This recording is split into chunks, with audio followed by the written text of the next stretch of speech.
சரவணபவ. இந்த பதிவு தமிழ் புத்தாண்டுக்கான சிறப்பான பலன்களை காணவிருக்கிறோம். வருகின்ற குரோதி வருடம் 12 ராசிக்கும் எப்படிப்பட்ட சிறப்பான பலன்களை அளிக்க இருக்குது என்பதை நம்ம இந்த பதிவுகள்ல தெளிவாக காணவிருக்கிறோம். அன்பர்கள் பதிவை முழுமையாக கேட்டு இது சொல்லியிருக்கின்ற இறை வழிபாடுகளையும் சாத்வீக பரிகாரங்களையும் பின்பற்றி இந்த ஒரு வருடத்தை திறம்பட தொடர்ந்து வந்துடலாம். திருச்செந்தூரில் வீற்றிருக்கும் முருகப்பெருமானின் பொற்பாத கமலங்களை பணிந்து 12 ராசிக்கும் இந்த தமிழ் புத்தாண்டு எப்படிப்பட்ட சிறப்பான பலன்களை அளிக்கவிருக்குது என்பதை தனித்தனி பதிவுகளாக துல்லியமான பதிவுகளாக காணவிருக்கிறோம். அன்பர்கள் பதிவினை முழுமையாக கேளுங்க. இதில் சொல்லியிருக்கின்ற இறை வழிபாடையும் ஆன்மீக பரிகாரங்களையும் பின்பற்றி இந்த ஒரு வருடத்தை சிறப்பாக செயலாற்றிக் கொள்ளலாம். சிம்ம ராசி சிம்ம லக்னத்திற்கான பலன்களை காணவிருக்கிறோம். இந்த தமிழ் புத்தாண்டு குரோதி வருடம் எப்பேற்பட்ட சிறப்பான பலன்களை அளிக்கவிருக்குது அப்படின்னு பார்க்கும்பொழுது சிம்மத்தை பொறுத்த வரைக்கும் 4 பக்கம் 4 ஏவுகணைகள் இருக்கிற மாதிரி இருக்கும். இந்த வருடம் நாங்கள் எப்படிமா கடந்து வரப்போகிறோம் அப்படின்னும் பொழுது ரொம்ப அருமையான வருடம். எப்பன்னா நிதானமாக விழிப்புணர்வுடன் கடந்து வரும்பொழுது அப்படின்னு சொல்லியாச்சு. நிறைய பாசிட்டிவ் வைப்போடு இருந்துட்டீங்கன்னா போதும். இதற்கு தான் இறை வழிபாடு முக்கியம். ஏன்னா 7ல் கண்டக சனி, குரு நமக்கு 10ல் குரு, பதவி பறி போகுமா அப்படிலாம் இந்த சொல்லாடெல்லாம் இங்க நம்ம பார்க்க வேண்டாம். 8ல் ராகு, 2ல் கேது. எப்படிமா இருக்கும் எங்களுக்கு தொழில் ஸ்தானத்துல குரு, அவர் 5, 8 கூடியவர். 8ஆம் இடம் தொழிலுக்கு லாபஸ்தானம். லாபாதிபதி அந்த இடத்துக்கு உட்கார்ந்து இருக்காரு. அப்படி பார்க்கலாம். நம்ம இதே குருவானவர் உங்களுக்கு சிறப்பா இருக்காருன்னு வச்சுக்கோங்க. தொழில ஒரு ஊதிய உயர்வு, உத்தியோக உயர்வுடன் கூடிய ஊதிய உயர்வு அப்படின்னு எடுத்துக்கலாம். படித்த படிப்புக்கு ஏற்ற வேலை. 10ல் குரு வந்தான்னா அந்த இருக்க நிலையில இருந்து ஒரு மாற்றம். இது உங்களுக்கு வேலையை தக்க வைக்க போறீங்களா இல்ல வேலையை விட போறீங்களா என்பது உங்க சுய ஜாதகத்தை ஆய்வு செய்யும் போது நமக்கு தெளிவா தெரிஞ்சிடும் அப்படின்னு சொல்லலாம். இதே தசாபதி சிறப்பு இல்ல, குருவானவர் சிறப்பு இல்லைன்னா மேலதிகாரி உடன் பரிபுரிகளை அனுசரித்து அந்த ஒர்க் பிரஷரை கடந்து வேலையை விட்டு நம்ம ஜீவனம் இல்லைன்னு அதுல கவனமா கையாண்டுடணும். இந்த 2 வேரியேஷன்களையும் பார்த்து கொண்டுடுங்க அப்படின்னு சொல்லலாம். இந்த காலகட்டம் சிம்மம் பெரிய முதலீடுகள் எல்லாம் கால் வைக்காதீங்க. அதே போல நான் உங்களுடைய பிள்ளைகள் சார்ந்த விஷயங்கள்லாம் உங்களுக்கு சிறப்பாக கை கொடுப்பது, ஆடம்பர அத்தியாவசிய பொருட்கள், வண்டி வாகன சேர்க்கை, ஒரு தங்கத்துல ஒரு முதலீடு செய்து கொள்வது, உங்க வாக்கு இது வரைக்கும் ஒரு பிரச்சனையா இருந்தது, உங்களுடைய செல்வாக்கு இப்பெல்லாம் கூட நம்ம வாரத்துக்கு இந்த காலகட்டம் ஒரு மதிப்பு இருக்கும் அப்படின்னு சொல்லலாம். அதே போல நம்மளுடைய முகம் சார்ந்த ஒரு ENT சம்பந்தமான தொடர்பு, அதே போல ஒரு அடிவயிறு சம்பந்தமான ஜீரண உறுப்புகள்ல இருக்க பிரச்சனை, அதே போல காரம், புளிப்பு, அசைவ உணவுகளை இரவுல சாப்பிடக்கூடாது. அதை மட்டும் கொஞ்சம் கவனப்படுத்திக்கோங்க. மற்றபடி பண வருவாயில இருந்து உங்களுக்கு தொழில் நிச்சயம் உண்டு, தொழிலாளர் வருமானம் உண்டு, தொழில பதவி உண்டு. வேலை மாற்றம் கிடைச்சா தயவு செய்து மாற்றிக்கோங்க. குழந்தைகள் பிறப்புக்கான ஒரு வைத்தியம், அதற்கான செலவுகள், சுப காரியங்கள் நடைபெறுவது, சுப செலவினங்கள் பண்ணுவது, கணவன் மனைவி நிறைய விட்டு கொடுத்து போங்க. விட்டு கொடுப்பவர் கெட்டு போவதில்லை. அறியாத தெரியாத தொழில்களை நம்ம முதலீடு செய்யக்கூடாது. யூக வணிகங்கள்ல கவனமாக செயல்படணும். மற்றபடி உங்களுக்கு உடல்நிலையில ஏதாவது பாதிப்பு, உங்க கலத்தரத்தின் உடல்நிலையில் கூடுதல் கவனம் தேவை. அப்ப எதிர்பார்ப்பு கவனம் தேவை. தசாபுதிய சிறப்புனா உங்க உடல்நிலை கவனம் தேவை. அதே போல உடற்பயிற்சி கண்டிப்பாக செய்யக்கூடியவர்கள் நீங்கள். இந்த உடற்பயிற்சின்றீங்களே செஞ்சுட்டா சரியாயிடுமான்னு கேட்கக்கூடாது. பண்ணி பாருங்க. நீங்களே கமெண்ட்ல போடுவீங்க. அப்படி சிறப்பா வேலை செய்யும். சனியை பொறுத்த வரைக்கும் ஆக்டிவா இருக்கணும். சோம்பேறித்தனமா உட்காரும் பொழுதுதான் அவர் நம்மளை முடக்கி போட்டுருவாரு அப்படின்னு சொல்லலாம். இப்ப 4ஆம் இடத்தை 2 பேரும் சேர்ந்து பாக்குறாங்க. அப்ப ஆக்டிவா இருக்கும்பொழுது உங்களுடைய சுகஸ்தானமும் வலுப்பெறும். இதெல்லாம் பண்ணிட்டீங்கன்னா உங்களுக்கு எந்த ஒரு சுகக்குறையும் வராது. உங்க வசதி வாய்ப்புகள் தான் பெருகும் அப்படின்னு சொல்லலாம். அனைத்திற்கும் நல்ல பலன்கள். என்ன, முதலீட்டுல கவனமாக இருக்கணும். தொழில் செய்யற இடங்கள்ல கவனமாக இருக்கணும். புதிய தொழிலெல்லாம் ஆரம்பிக்கிறதுக்கு இப்ப உரிய நேரம் கிடையாது.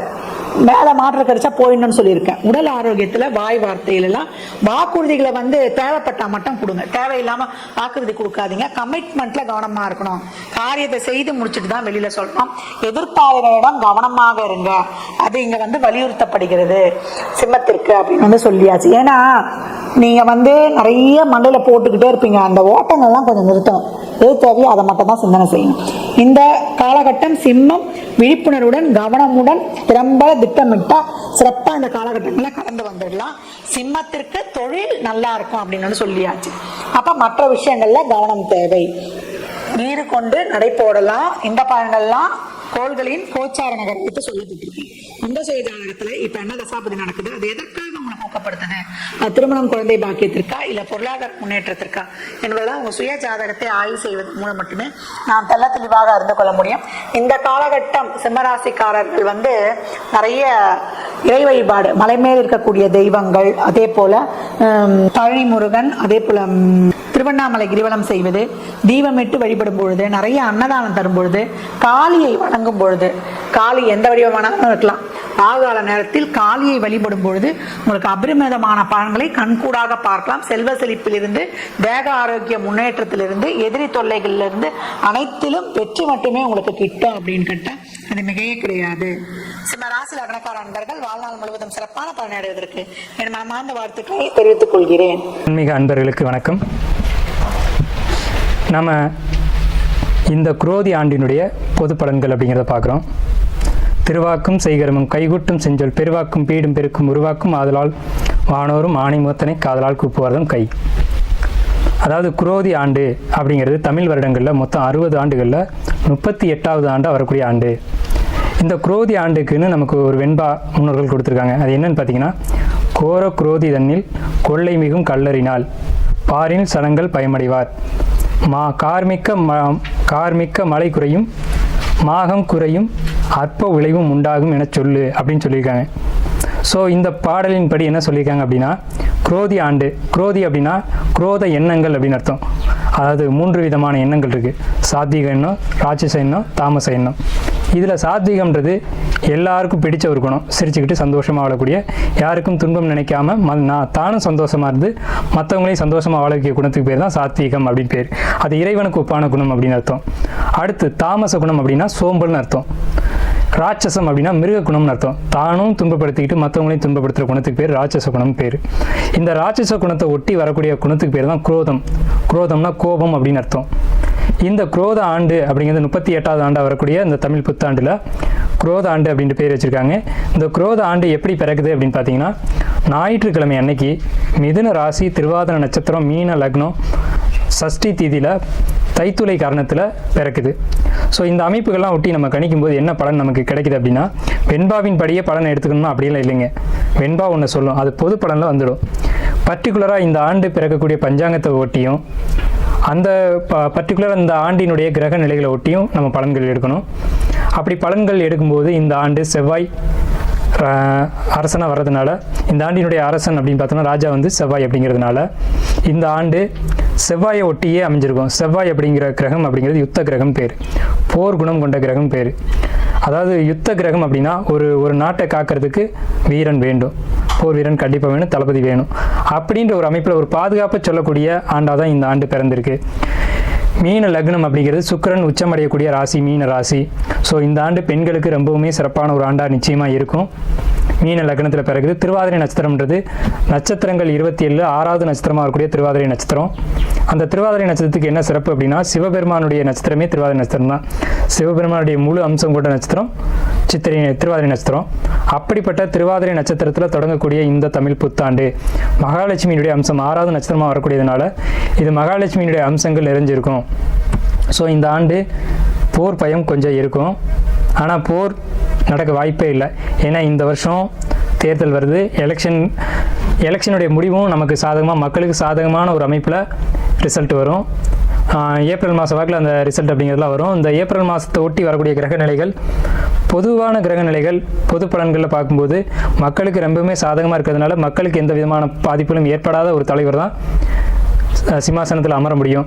குறிப்பாக சொல்லணும் அப்படின்னா, செவ்வாய் சம்மந்தப்படுறதுனால, இந்த ஆண்டினுடைய ராஜா செவ்வாய் சம்மந்தப்படுறதுனால செவ்வாயினுடைய நிறமான காவி, ரத்த நிறம், இந்த நிறங்களை ஒட்டி தான் ஆட்சி அமையும்.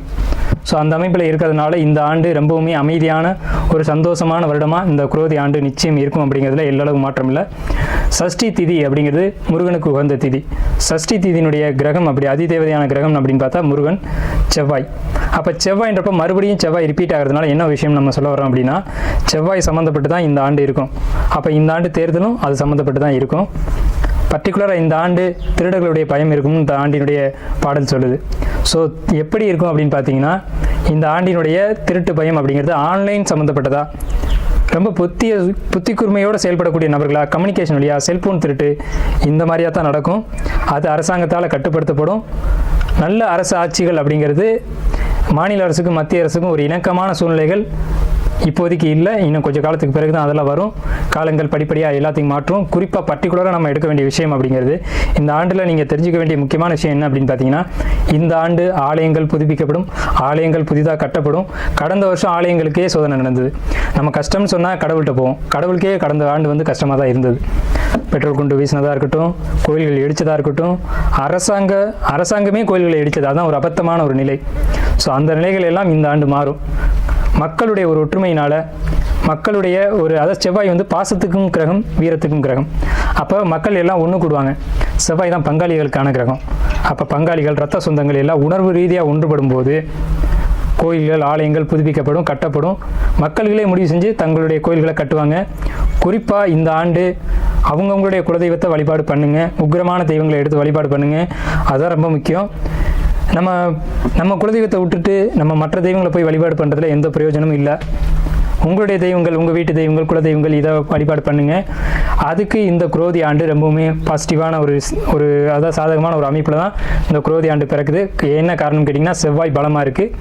செவ்வாய் இந்த ஆண்டு 45 நாளுக்கு ஒரு ராசி மாறக்கூடிய இந்த செவ்வாய் இந்த ஆண்டு முழுக்க பார்த்தோம்னா, இப்போதைக்கு ஆண்டு பிறக்கும்போது கும்பராசிலையும், ஆண்டு முடிவு வரைக்கும் பார்த்தோம்னா சிம்மராசி வரைக்கும் அவங்களுடைய பயணம் இருக்கும், செவ்வாயினுடைய பயணம் இருக்கும். இந்த 7 ராசிகளுக்குள்ளே செவ்வாய் பயணிக்கும் போது செவ்வாய் எப்பவுமே நன்மைகளை மட்டுமே செய்யும். ஸோ இந்த ஆண்டு நன்மைகளை மிகுதியாக கொண்ட ஒரு ஆண்டு அப்படிங்கிறதுல மாற்றம் இல்லை. இந்த ஆண்டு சனி கும்பத்தில் இருக்காங்க அப்படின்றதுனால நிற்கப்பட்ட ஆலய வழிபாடுகள் மீண்டும் தொடரும். 30 வருஷம், 40 வருஷம், 50 வருஷமாக நின்று போன குலதெய்வ வழிபாடுகள் இந்த ஆண்டு நிச்சயம் நடந்தே தீரும். அதில் மாற்றமே இல்லை. ஸோ இந்த ஆண்டு அதாவது இறை அனுக்கிரகத்துக்கான ஒரு வருடமாக இருக்குது. குறிப்பாக பழமையான தெய்வங்கள், விட்டு போன தெய்வங்கள் அதெல்லாம் எடுத்து வழிபடக்கூடிய ஒரு ஆண்டாக இருக்குது. நான் மறுபடியும் சொல்கிறேன், பழமையான தெய்வங்கள், பழமையான வழிபாடுகள் இந்த ஆண்டு புதுப்பிக்கப்படும். அதுக்கு இந்த சனி பகவான் கும்பத்திலிருந்து சப்போர்ட் பண்ணுவார். மேஷத்தில் இருக்க குரு பகவான் அதுக்கு உதவியாக இருப்பாங்க. ஏன்னா குரு தான் இறை வழிபாடு, இறை நம்பிக்கை அப்படிங்கிற கிரகம். சனி பழமையான தெய்வங்களுக்கான கிரகம். ஸோ இந்த ஆண்டினுடைய கிரக நிலைகள் எல்லாமே ஆன்மீகத்துக்கு ஏற்ற ஆண்டாக இருக்குது. பெண்களுக்கு ரொம்ப சப்போர்ட்டிவான வருஷமாக இருக்குது. ஏன்னா இந்த ஆண்டு சுக்கிரனுடைய கிரக நிலைகள், இந்த ஆண்டு தொடங்கும் போதே சுக்கிரன் உச்சத்தில் இருக்காங்க. ஸோ அப்போ பெண்களுக்கு ரொம்ப சாதகமாக இருக்கும். பெண் குழந்தைகளுக்கு சின்ன சின்ன பாதிப்புகள் ஏற்பட வாய்ப்பு உண்டு. அது மட்டும் நம்ம ஒரு எச்சரிக்கையாக இறுதியாக சொல்லிக்குவோம். ஏன்னா எதிர்மறையான ஒரு விஷயமா இருக்குது அப்படின்றதுனால கடைசியாக சொல்லணும் அப்படிங்கிறதுக்காக நம்ம கடைசியாக சொல்லியிருக்கோம். பெண் குழந்தைகளை, பர்டிகுலராக குழந்தைங்களை, பெரியவங்க, பெற்றவங்க ஒவ்வொரு நிமிஷமும் கவனத்தோடு கையாளுங்க. குழந்தைங்க உங்கள் கண் பார்வையிலே இருக்கட்டும். தொழில், வேலை எல்லாம் முக்கியம்தான். குழந்தைக்கு பிறகு தான் வருமானம் அப்படிங்கிறதெல்லாம். குழந்தைங்களுக்காக தான் நம்ம சம்பாதிக்கிறோம். அதனால் பெற்றவங்க குழந்தைங்களை கைக்குள்ளேயே வச்சு பார்த்துக்கோங்க. ஏன்னா இந்த ஆண்டு குழந்தைகளுக்கு சின்ன சின்ன சங்கடங்கள் நிகழும் அப்படிங்கிறத பட்ட வெளிச்சமாக ஆணித்தரமாக சொல்லிக்கிட்டு இருக்கு. அதுக்கான கிரக நிலைகள் அப்படி இருக்குன்றதுனால நான் உங்களை வேண்டி விரும்பி அதை நான் கேட்டுக்கிறேன்.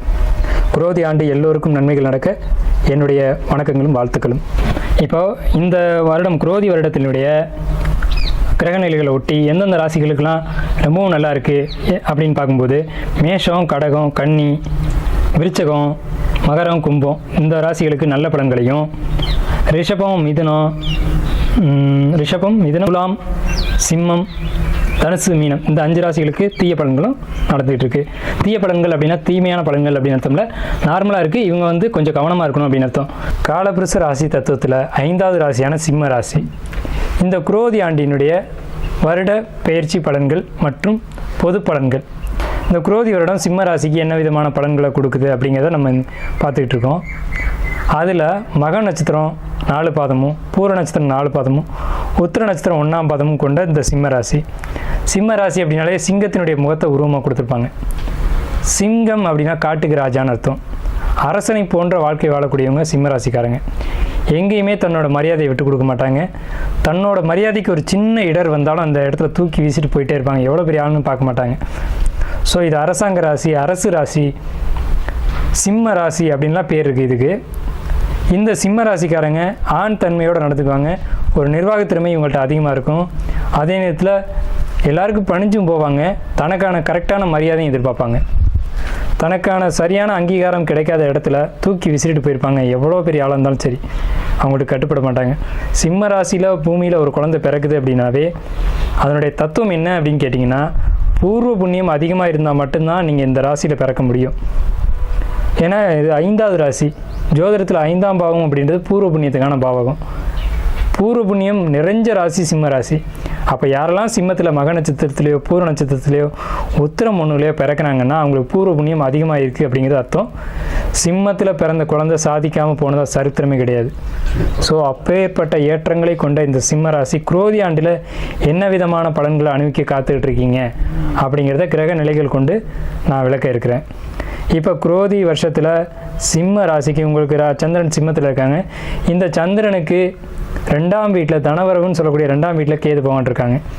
8ஆம் வீட்டில் ராகு பகவான், 7ஆம் வீட்டில் சனி ஆட்சி பலம், 10ஆம் வீட்டில் குரு பகவான் வரப்போகிறாங்க. 9ன்ற பாதகஸ்தானத்தில் இருக்காங்க. இப்போ இருக்கிறாங்க வருஷத்தினுடைய தொடக்கத்தில், குரோதி வருஷத்தினுடைய தொடக்கத்தில் 9ஆம் வீட்டில் பாதகஸ்தானத்திலிருந்து பாதகத்தை கடந்து 10ஆம் இடம்ன்ற கர்ம ஜீவனஸ்தானத்துக்கு குரு பகவான் வர்றாங்க.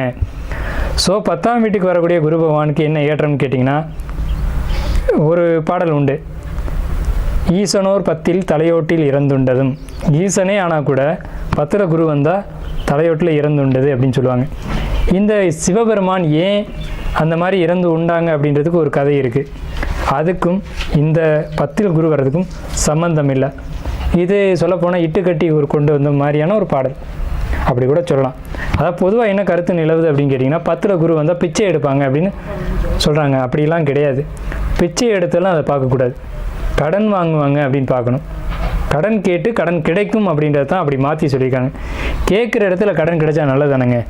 இன்றைக்கி பணம் இல்லை, கடன் வாங்குகிறோம், இன்றைக்கி செலவை சமாளிக்கிறோம், நாளைக்கு பணம் வருது, அதை கொடுத்து சரி பண்ணுறோம். இல்லை இன்றைக்கி கடன் கேட்டு பணம் கிடைக்கல அப்படின்னா தான் சிரமம். கடன் கிடைக்குது, கடன் கிடைச்சா என்ன நடக்கும் நல்லா கவனித்து பாருங்கள். நம்மளுடைய தேவைகளை பூர்த்தி செய்வோம். ஒரு மனிதனுக்கு அன்றாட தேவைகளை பூர்த்தி செய்கிறது அப்படின்றது ஒரு மிகப்பெரிய ஒரு விஷயம், ஒரு நல்ல விஷயம். அப்படி ஒரு நல்ல விஷயத்தை நடத்தி கொடுக்கறதுக்காகத்தான் 10ஆம் வீட்டுக்கு குரு பகவான் வராங்க. அப்போ குரோதி ஆண்டில் 10ஆம் வீட்டுக்கு வந்த குரு பகவான் 2ஆம் வீட்டை பார்ப்பாங்க. மிகப்பெரிய ஒரு அமைப்பு. 2ஆம் வீட்டை குரு பார்த்தாலே குடும்பத்தில் நல்ல நிகழ்ச்சிகள், சுப நிகழ்ச்சி நிச்சயம் நடந்தே தீரும். எல்லாரும் 4ஆம் வீட்டை குடும்பஸ்தானம்னு எடுப்பாங்க. 2ஆம் வீடு வீடு இல்லம், கணவன் மனைவி குழந்தைகள் சேர்ந்ததை குறிக்கும்.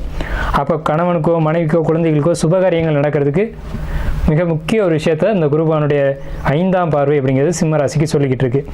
ஆனால் அங்கே கேது இருக்காரு என்ன அப்படின்னு கேட்டிங்கன்னா, இங்கே இருக்க கேது பகவான் 12ஆம் வீட்டை பார்ப்பாங்க. 12ஆம் வீடுன்றது அயன சயன போக சாணம் பேர். அயனம்னா வெளியில் போகிறது, பயணங்கள் அப்படிங்கிறத சொல்கிறது. அயனம்னா தூக்கம், பயணம்னா ட்ராவல், போகம்னா தூக்கத்தினால கிடைக்கக்கூடிய சுகபோகங்கள். இப்போ நைட்டு நல்லா தூங்கினா தான் காலையில் நல்லா ஃப்ரெஷ்ஷாக வேலை செய்ய முடியும். ஸோ இதை சொல்லக்கூடிய பாவம் தான் இந்த 12ஆம் பாவகம்.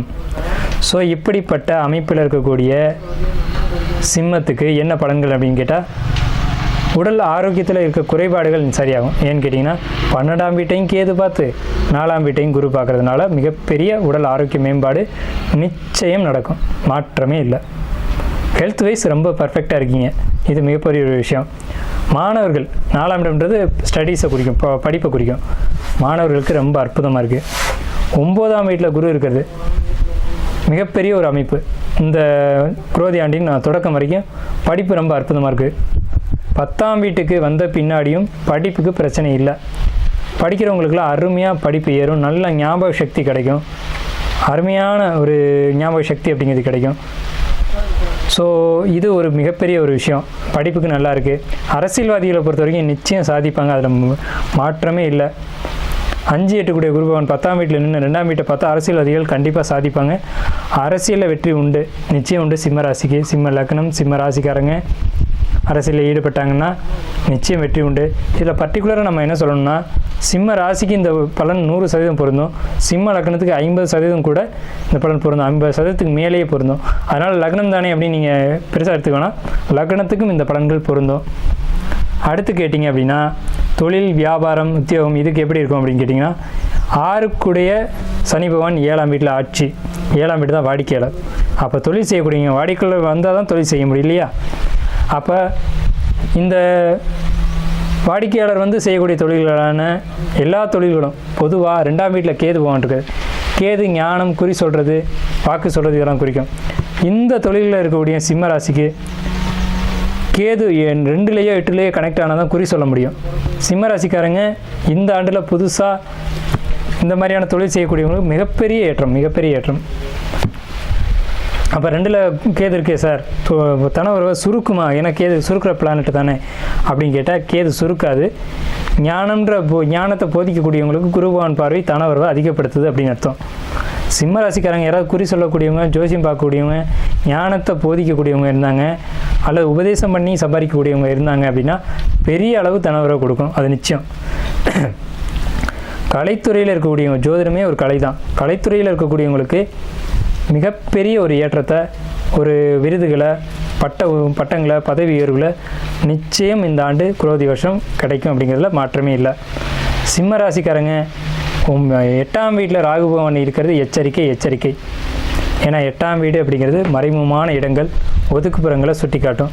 அங்கே ராகுன்ற போகக்காரங்களுக்கு என்ன வேலை அப்படிங்கிறத நீங்கள் யோசிச்சுக்கணும். உங்கள் எண்ணங்களில் தடுமாற்றங்கள் வரும், சிந்தனைகளில் சஞ்சலங்கள் வரும். இதை கொஞ்சம் தெளிவாக இருந்துங்க. பாசிட்டிவான நிறைய விஷயங்களை சொல்லிட்டேன், எதிர்மறையான விஷயத்த நான் எச்சரிக்கிறேன். எச்சரிக்கை சிம்ம ராசிக்கு. சிம்மம் எப்போவுமே மெரிட்டான கிரகம்னு பேர். மெரிட்டான அமைப்புள்ளவங்க சிம்மம். நீதி, நேர்மை, பாரம்பரியம் இதுக்கு முக்கியத்துவம் கொடுக்கக்கூடிய சிம்ம ராசிக்காரங்களுக்கு சோதனையான காலகட்டம் வந்திருக்கு.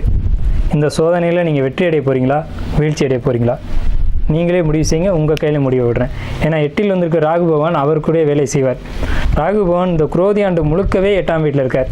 அப்போ இந்த வருஷம் முழுக்கவே எச்சரிக்கையாக இருக்கணும். தவறான விஷயங்கள், போக விஷயங்கள் உங்களுக்கு ஒரு தூண்டுதலை தரும். நீங்கள் அந்த வழியில் போயிட்டீங்க அப்படின்னா இவ்வளவு காலம் நீங்கள் உங்கள் ராசியை பொறுத்து நீங்கள் காத்து வந்த விஷயங்கள், பாரம்பரியங்கள் இதெல்லாம் சீர்குலையும்.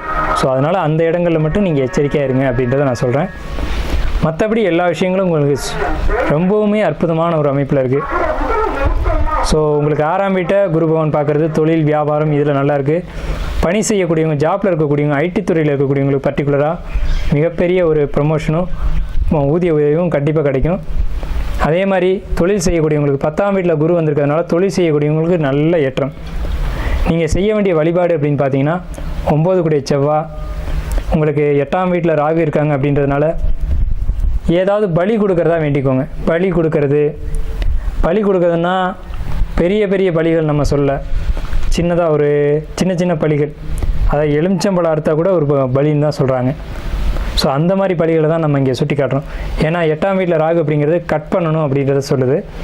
ஸோ பலி கொடுக்க தான் வேண்டிக்கும். ஒரு எலுமிச்சங்கனி கூட நீங்கள் கட் பண்ணி பலி கொடுக்கலாம், தவறில்லை. அந்த மாதிரி கூட வேண்டுதல் செஞ்சுக்கோங்க.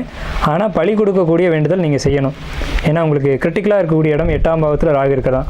அதனால தான் அந்த இடத்த தொட்டு நான் பரிகாரம் உங்களுக்கு எடுக்கிறேன். 9ஆம் வீட்டு அதிபதி செவ்வாய், உங்களுக்கு குரு பகவான் 10ஆம் வீட்டில் இருக்கிறது அப்படின்றதுனால ஏதாவது ஆலயங்களுக்கு அர்ச்சனை செய்கிறதாகவோ, அபிஷேகங்கள் பண்ணுறதாகவோ, தேங்காய், பழம் இதெல்லாம் வச்சு பூஜைகள் செய்கிறதாகவோ வேண்டுதல் பண்ணிக்கோங்க. இதுதான் உங்களுக்கு பரிகாரமாக நான் சொல்லியிருக்கேன். பர்டிகுலராக உங்களுக்கு 5, 8 கூடிய குரு அப்படின்றதுனால 5ஆம் இடம் குலதெய்வத்தை குறிக்கும். சிம்மத்துக்கு அதிர்ஷ்டத்தை தரக்கூடியதே 5ஆம் வீடு தான். ஸோ உங்களுடைய தந்தை இருந்தாங்க அப்படின்னு சொன்னால் சிம்மத்துக்கு, இது நான் இப்போ மட்டும் இல்லை, எப்போதும் நீங்கள் ஃபாலோ பண்ணிங்க. சிம்மம் என்னைக்கு தந்தையினுடைய காலடியை தொடுதோ அன்னைக்கு பிரம்மாண்டமான உச்சத்தை தொடுன்றதுல மாற்றமே இல்லை. ஏன்னா சிம்மத்துக்கு 5ஆம் வீடு, காலபுருஷனுக்கு 9ஆம் வீடு. 9ன்றது பாதம், 5ன்றது வளர்ச்சி.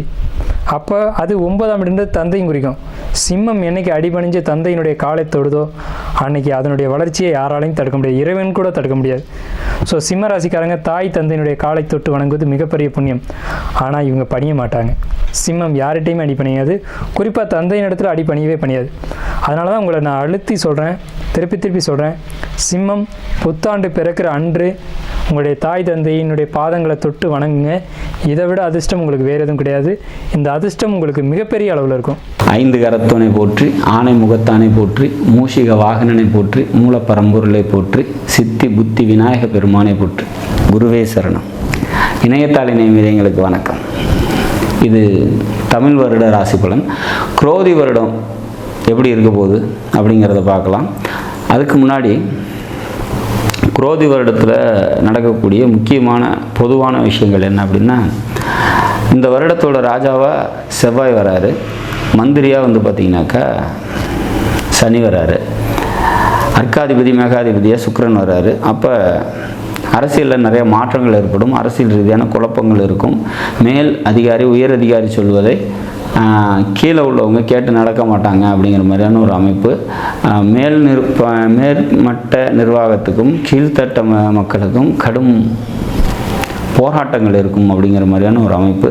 அரசாங்கத்தை எதிர்த்து நிறைய போராட்டங்கள் நடக்கிறதுக்கான வாய்ப்புகள் உண்டு. செவ்வாயும் சனியும் பகை கிரகமாக வர்றதுனால, சுக்கிரன் வந்து அர்க்காதிபதி மேகாதிபதியாக வர்றதுனால அது ஒரு இயற்கை சுபகிரகம்.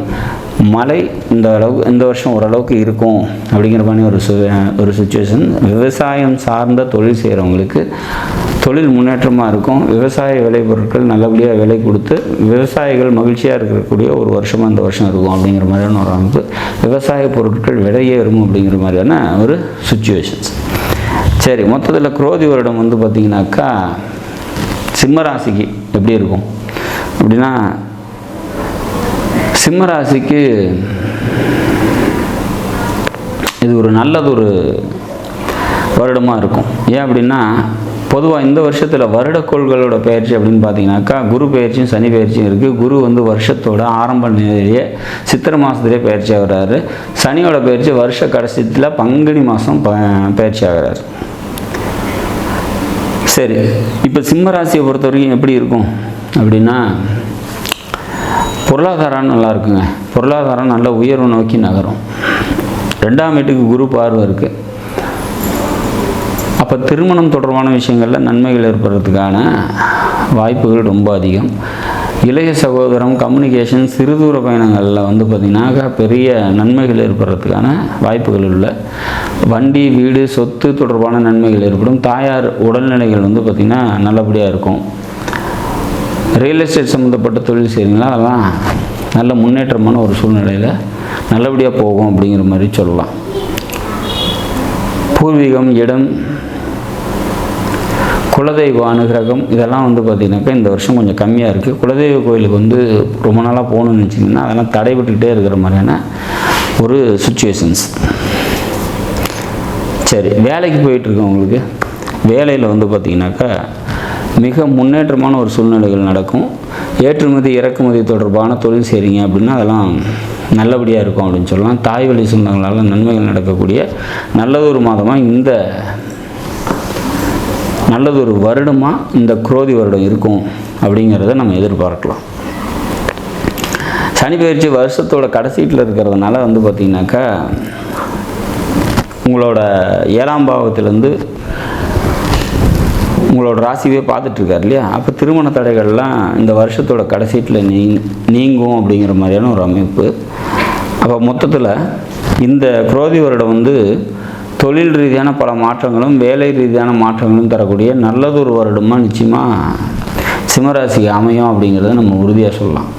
நாடும் நாட்டு மக்களும் நலமுடன் வாழ நவகிரகங்களை வேண்டி அமைகிறேன். நன்றி, வணக்கம். அனைவருக்கும் தமிழ் புத்தாண்டு நல்வாழ்த்துக்கள்.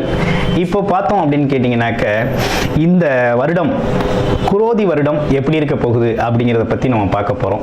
இந்த குரோதி வருடத்தில் ஒவ்வொரு ராசிக்கும் எப்படி இருக்கும், குரோதி வருடத்தில் என்னென்ன மாதிரி நிகழ்வுகள் நடக்குது, குரோதி வருடம்னா என்ன, போன வருடத்துக்கும் இந்த வருடத்துக்கும் என்ன விதமான மாற்றங்கள் இங்கே நடக்க போகுது அப்படிங்கிறத பற்றி நம்ம ஓரளவு தெரிஞ்சுக்கலாம். இப்போ எப்படி இருக்கும் அப்படின்னு பார்த்தோம் அப்படின்னா, குரோதி அப்படின்னு எடுத்துக்கிட்டோம்னாலே பார்த்தீங்கன்னா பகை, எதிரி, கடன், இந்த மாதிரி விரயங்கள் சம்பந்தப்பட்ட விஷயங்களுக்கு தான் அந்த குரோதி வருடம் அப்படிங்கிறது வந்து ரொம்ப அதிகமாக இந்த மாதிரி விஷயங்கள் தான் குரோதி வருடத்தில் நிறைய நடந்திருக்கு. ஸோ அந்த வகையில் பார்த்தோம் அப்படின்னா என்ன மாதிரி நிகழ்வுகள் இருக்கும் அப்படின்னு பார்த்தோம்னா, இந்த காலகட்டத்தில் பார்த்தீங்கன்னா திருட்டு பயம் அப்படிங்கிறது, திருடு அப்படிங்கிறது ரொம்ப அதிகரிக்கக்கூடிய காலகட்டமாக இருக்குது. அடுத்து பார்த்தீங்கன்னா பகை அதிகரிக்கக்கூடிய காலகட்டம். அடுத்து எதிரிகள் தொந்தரவு அப்படிங்கிறது கொஞ்சம் அதிகமாகவே இருக்கும். அடுத்து நோய் தொந்தரவு அப்படிங்கிற விஷயங்கள்லாம் நடக்கக்கூடிய காலகட்டமாக இந்த காலகட்டம் இருக்குது. பெண்களுக்குன்னு பார்த்தோம்னா ரொம்ப முன்னேற்றமான காலகட்டமாக இந்த காலகட்டம் இருக்குது. எப்படின்னு பார்த்தீங்கன்னா, சினிமா துறையில் இருக்கவங்களுக்குலாம் ரொம்ப பிரபலம் அடையக்கூடிய ஒரு அற்புதமான காலகட்டம். சினிமா துறை ரொம்ப வளர்ச்சி அடையக்கூடிய காலகட்டமாக இந்த காலகட்டம் அப்படிங்கிறது ரொம்ப நல்லா இருக்கு. அது மட்டும் இல்லாமல் டெக்னாலஜி, கம்ப்யூட்டர், கணினி சார்ந்த துறைகள்லாம் பார்த்தீங்கன்னாக்க ரொம்ப டெக்னாலஜியில் ரொம்ப வளரக்கூடிய காலகட்டமாக இந்த காலகட்டம், இந்த வருடம் அந்த விஷயங்கள்லாம் ரொம்ப சிறப்பாக இருக்கக்கூடிய விஷயங்களாக இருக்குது. அது இல்லாமல் பார்த்தீங்கன்னா வேலை இழப்பு அப்படிங்கிறது ரொம்ப அதிகமாக நடக்கப்படுது. அது மட்டும் இல்லாமல் வரி அதிகரிக்கப்படுகிறது. அந்த மாதிரி விஷயங்கள்லாம் ரொம்ப அதிகரிக்கக்கூடிய காலகட்டமாக இருக்குது. இதையும் தாண்டி என்ன மாதிரி விஷயங்கள் இருக்குது அப்படின்னா, தொழிலாளர்கள் போராட்டங்கள் அப்படிங்கிறதெல்லாம் அந்த காலகட்டத்தில் நிறைய நடக்கக்கூடிய காலகட்டமாக இருக்குது. பஞ்சம் அப்படிங்கிறது கொஞ்சம் வரக்கூடிய காலகட்டமாக இருக்குது. நீர் பஞ்சம் அதிகமாக ஏற்படும். தேவையில்லாத நேரத்தில் அதிகப்படியான மழை பெய்யும். தேவைப்படுற இடத்துல மழை இல்லாமல் இருக்கும். அந்த மாதிரி காரணங்களால் பார்த்தீங்க அப்படின்னு கேட்டிங்கனாக்க இந்த காலகட்டத்தில் அதனால் சேதம் அப்படிங்கிறது நிறைய நடக்கக்கூடிய காலகட்டமாக இந்த காலகட்டம் இருக்குது. இப்படிப்பட்ட விஷயங்களோட இந்த விஷயங்கள் ஆரம்பிக்குது. அது இல்லாமல் விபத்துக்கள், நிலநடுக்கம், அது கடல் கொந்தளிப்பு, நிலநடுக்கம், இந்த மாதிரி விஷயங்கள்லாம் இந்த காலகட்டத்தில் இந்த வருடத்தில் வரக்கூடிய காலகட்டங்களாக இருக்குது. விளையாட்டு வீரர்கள் ரொம்ப கவனமாக இருக்க வேண்டிய காலகட்டமாக இருக்குது. விமான விபத்துக்கள், அந்த மாதிரி விஷயங்கள்லாம் நடக்கக்கூடிய காலகட்டமாக இந்த சோபகிருது வருடத்தில் இந்த மாதிரி விஷயங்கள்லாம் முன்னிறுத்துறாங்க. இந்த மாதிரி விஷயங்கள் நடக்கக்கூடிய காலகட்டங்களாக இது இருக்குது. அது இல்லாமல் வேற என்ன சிறப்பு விசேஷங்கள் இருக்குது அப்படின்னா, கோவில் தலங்கள்லாம் பார்த்தீங்கன்னா இந்த காலகட்டத்தில் ரொம்ப அதிகப்படியான நிகழ்வுகள் நடக்கக்கூடிய காலகட்டமாக இருக்குது. குலதெய்வ கோயில்கள் கட்டுறது, வழிபாடுகள் அதிகரிக்கிறது. அடுத்து பார்த்தீங்கன்னா இஷ்ட தெய்வங்களை வழிபாடு செய்கிறது, கோயில்களை சீரமைக்கிறது, அன்னதானங்கள், மக்களுக்கு அன்னதானம் வழங்குறது, படிப்பு தானம் வழங்குறது, படிப்புக்கு தேவையான உபகரணங்களை வழங்குறது, இந்த மாதிரி விஷயங்கள்லாம் இந்த காலகட்டத்தில் நிறைய நடக்கக்கூடிய விஷயங்களாக இந்த குரோதி வருடம் அமையுது. குரோதி வருடம் அப்படிங்கிறது 60 வருடங்களில் 38வது வருடமாக குரோதி வருடம் இருக்குது.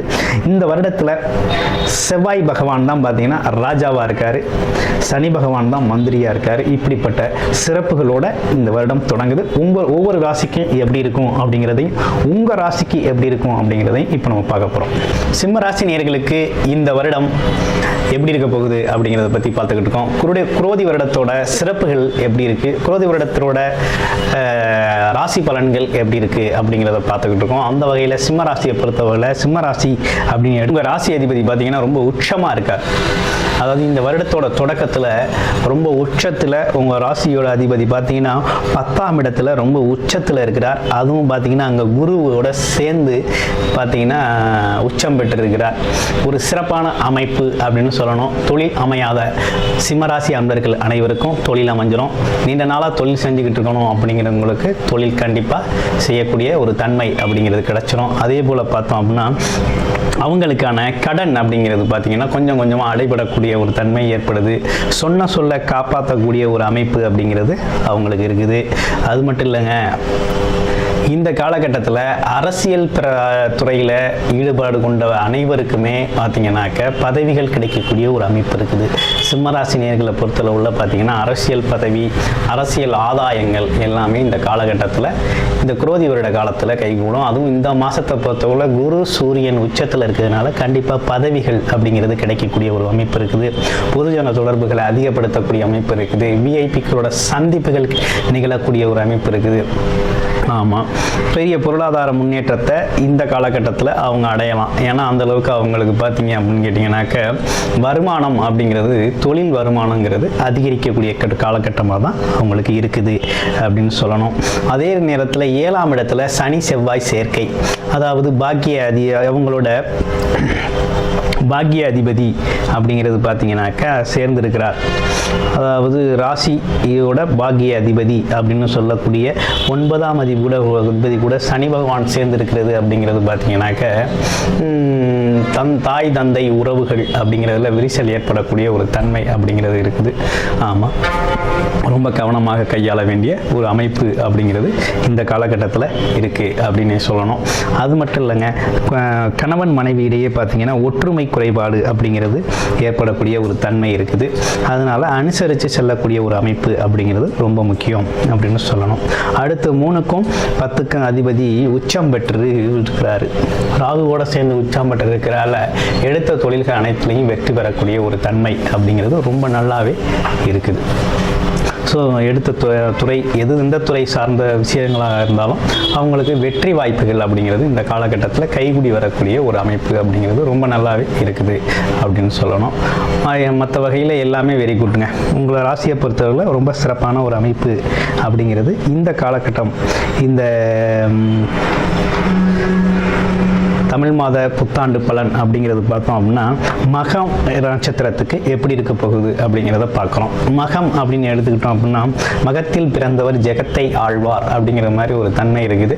அது இல்லாமல் 2ஆம் இடத்துல பார்த்தீங்கன்னா கேது பகவான் வாக்குஸ்தானத்தில் இருக்கிறதுனால உங்கள் சொல்லுக்கு ஒரு மரியாதை, செயலுக்கு ஒரு மரியாதை, இவங்க பேச்சை இதுவரையும் கேட்காதவங்க இனிமேல் கேட்பாங்க.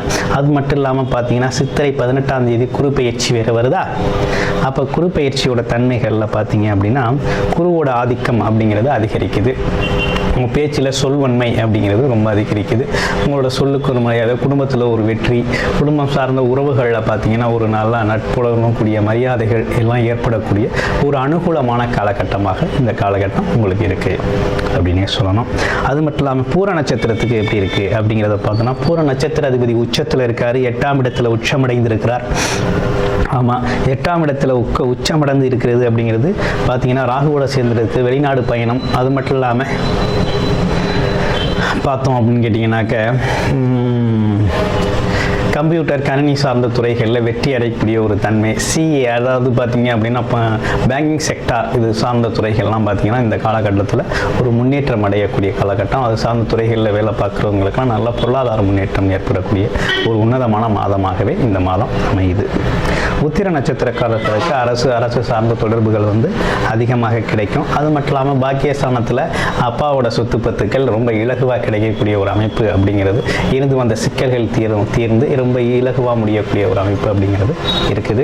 வெளிநாடு வெளியூர் பயணம் மேற்கொள்ளலாம். அந்த வகையில் சிறப்பாகவே இருக்குது. சிம்மராசினியர்களை பொறுத்தவரை இந்த தமிழ் புத்தாண்டு குரோதி வருடம் அப்படிங்கிறது அவங்களுக்கு ஒரு சிறப்பான பலன்களோடவே அமைகிறது அப்படின்னு சொல்லணும். குரோதி வருட வாழ்த்துக்கள். ஓம் நம சிவாய வாழ்க. திரு அண்ணாமலையாரை போற்றி. ஓம் குரு வாழ்க. வணக்கம். ஆன்மீக அன்பர்கள் அனைவருக்கும் இந்த சிவடியன் சிவகுருஜி சிவராஜனின் அன்பு கலந்த வணக்கங்கள். நம்ம இந்த வீடியோவில் பார்த்தீங்கன்னா ஒரு சிறப்பான ஒரு மாதத்துக்கான பலன் பார்க்க போகிறோம். ஏன்னா வருகிற தமிழ் புத்தாண்டு பலன்கள் பற்றி நம்ம பார்க்க போகிறோம். ஏன் தமிழ் புத்தாண்டு பலன்கள் பார்க்கணும் அப்படின்னா, ஏன்னா இந்த வருஷமாச்சும் நல்லா இருக்குமா, தமிழ் புத்தாண்டுக்கு அப்புறமா நல்லா இருப்போமா அப்படின்னு நிறைய பேர் யோசிச்சுட்டு இருப்பீங்க. கண்டிப்பாக உங்களுக்கு நல்ல விஷயங்கள் நடக்க போகுது அனைத்து ராசிக்குமே. ஏன்னா இந்த மாதத்தில் பார்த்தீங்கன்னா 2 கிரகங்கள் உச்சம் இருக்கிறார்கள். சூரிய பகவானும் மேசத்தில் உச்சம் இருக்கிறார், சுக்கிர பகவான் மீனத்தில் உச்சம் இருக்கிறார். அப்போ சூரிய பகவான் பார்த்துக்கிட்டிங்கன்னா தினசரி வருமானத்துக்குரியவர், சுக்கிர பகவான் பெரும் பணத்துக்கு சொந்தக்காரர். அப்போ தினசரி வருமானம் ப்ளஸ் பெருமானம் அதை லாபமாக மாற்றக்கூடிய மாதமாக இந்த மாதம் அனைத்து ராசிக்குமே செய்ய இருக்குது. அதை பற்றி நம்ம பார்ப்போம். அதுக்கு முன்னாடி இந்த சித்திரை மாதத்தில் சில விசேஷ நாட்கள் இருக்குது, அதையும் பார்த்துருவோம். அது இந்த சித்திரை மாதம் பார்த்தீங்கன்னா ஞாயிற்றுக்கிழமை பிறக்குதுங்க. அதுவும் திருவாதிரை நட்சத்திரத்தில் பிறகு ராகு சாரத்தில் பிறக்குது. இதுவும் பிரம்மாண்டமான ஒரு வளர்ச்சியை கொடுக்க போகுது. அனைத்து ராசியுமே பிரம்மாண்டமாக இருக்க போகிறீங்க. அதுலேயும் இந்த மாதத்தில் பார்த்தீங்கன்னா 8ஆம் தேதி திரு மீனாட்சி வைபோக திருக்கல்யாணம் சரிங்களா மதுரையில் நடக்கும்.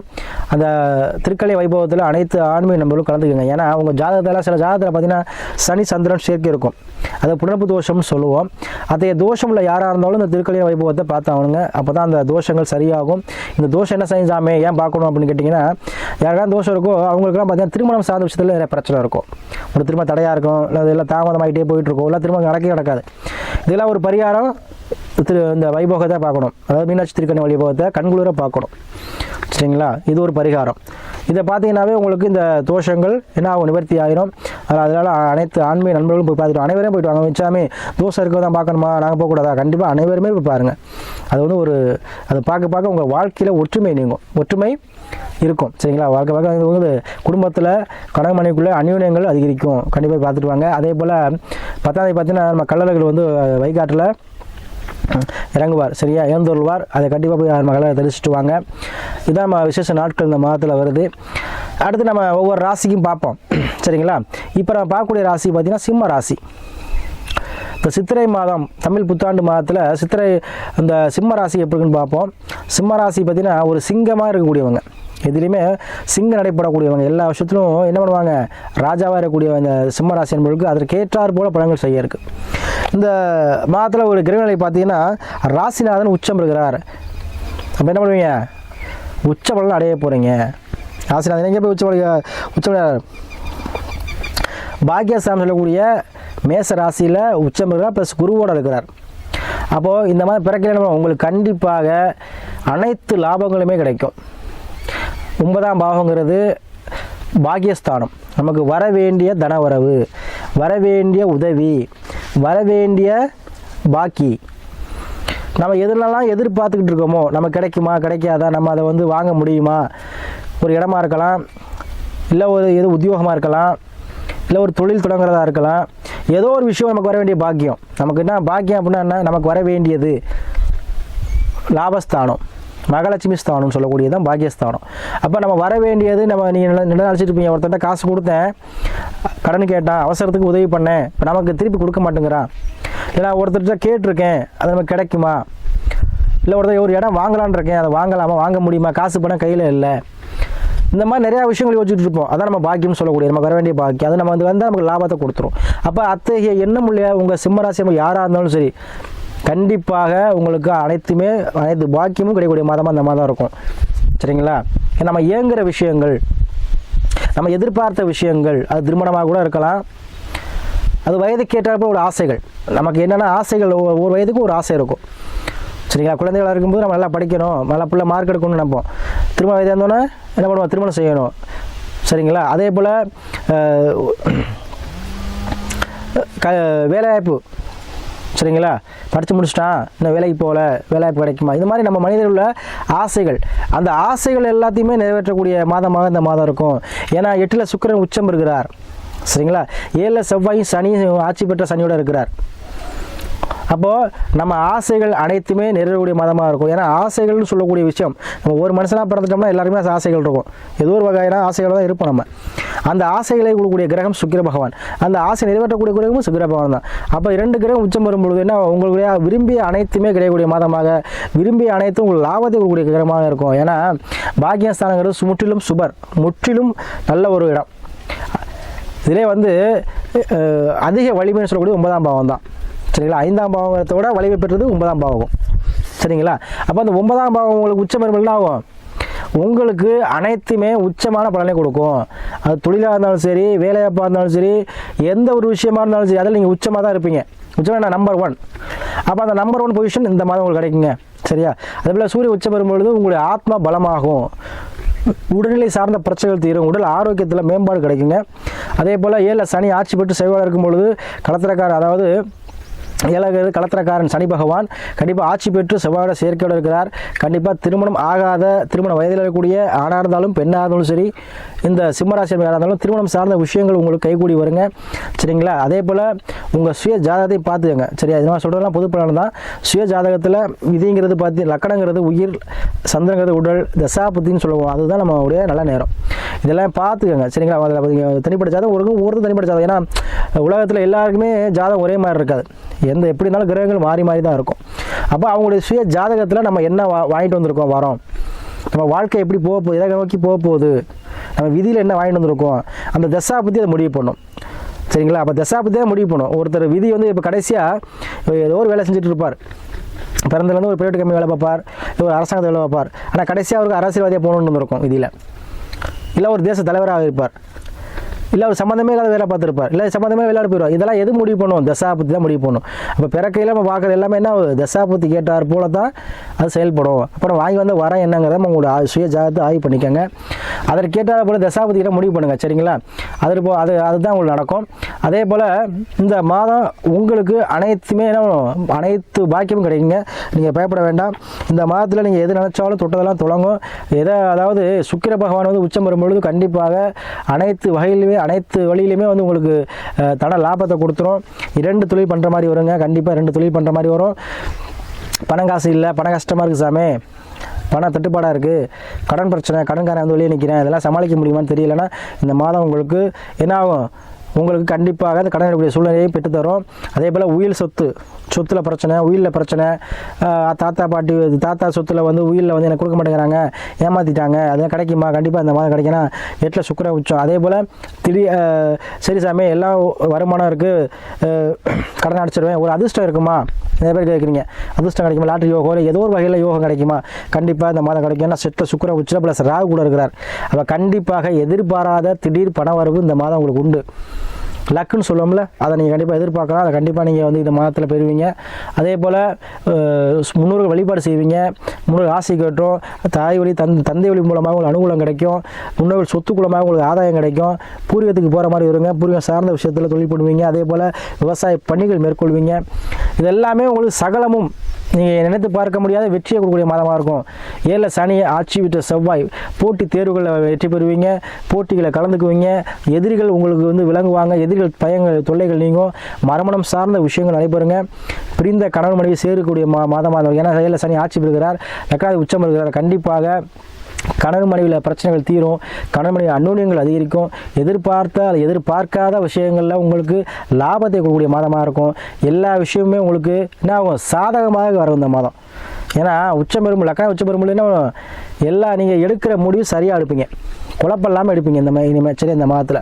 அதனால் இந்த சித்திரை மாதம் தமிழ் புத்தாண்டு மாதம் உங்களுக்கு கண்டிப்பாக ஒரு திருப்புமுனை மாதமாக கண்டிப்பாக அமையும். வாழ்க்கையில் எல்லா யோகத்தையும் அடையக்கூடிய மாதமாக இந்த மாதம் இருக்கும். பயன்படுத்திக்கங்க. சிம்மராசி அன்புகளே, எப்போவுமே நீங்கள் வந்து ஒரு துணிச்சலானவங்க, வீரதீர செயல்கள் புரியக்கூடியவங்க, எதுலையுமே தலைமையாக இருக்கக்கூடியவங்க, எப்படி காட்டில் ராஜா சிங்கமாக இருக்குமோ அது மாதிரி இந்த மாதம் உங்களுக்கு ராஜாவாகக்கூடிய யோகம், ராஜாவாக இருக்கக்கூடிய தன்மை எப்படின்னா சகலம் உங்களுக்கு கண்டிப்பாக கிடைக்கும். வண்டி வாகன சேர்க்கை யாரெல்லாம் விரும்புகிறீங்களோ கண்டிப்பாக வாங்கிக்கலாங்க. வண்டி வாகன சேர்க்கை ஏற்படும். அதே மாதிரி ரியல் எஸ்டேட் பண்ணக்கூடிய, குறிப்பாக ரியல் எஸ்டேட் பண்ணக்கூடியவங்க, தரகு வேலை பார்க்கக்கூடியவங்க, வாய் வச்சு பிழைக்கூடியவங்க சூப்பராக இருக்கும். இந்த ரியல் எஸ்டேட் பண்ணுறவங்க பெரும்பாலும் சிம்மராசி அன்பு, அதுவும் சூரியாதிக்கம் பெற்று பண்ணுவீங்க. கண்டிப்பாக உங்கள் ரியல் எஸ்டேட் மூலமாக தன லாபங்களை கொடுக்கக்கூடிய மாதமாக இருக்குங்க. அதை பயன்படுத்திக்கங்க. அதே போல் ஏற்றுமதி இறக்குமதி பண்ணக்கூடியவங்க, பிஸ்னஸ் பண்ணக்கூடியவங்க, இவங்க எல்லாருக்குமே ஏற்ற காலம் சரிங்களா. அதனால் இந்த மாதம் உங்களுக்கு அனைத்திலுமே உச்ச பலனை கொடுக்கக்கூடிய மாதமாக இருக்கும். அதே போல் நிறைய அன்பர்கள் சிம்மராசி அன்பர்கள் நிறைய பேர் நமக்கு சுய ஜாதகத்தை அனுப்பி நீங்கள் நிறைய பேர் ஆதரவு தர்றீங்க.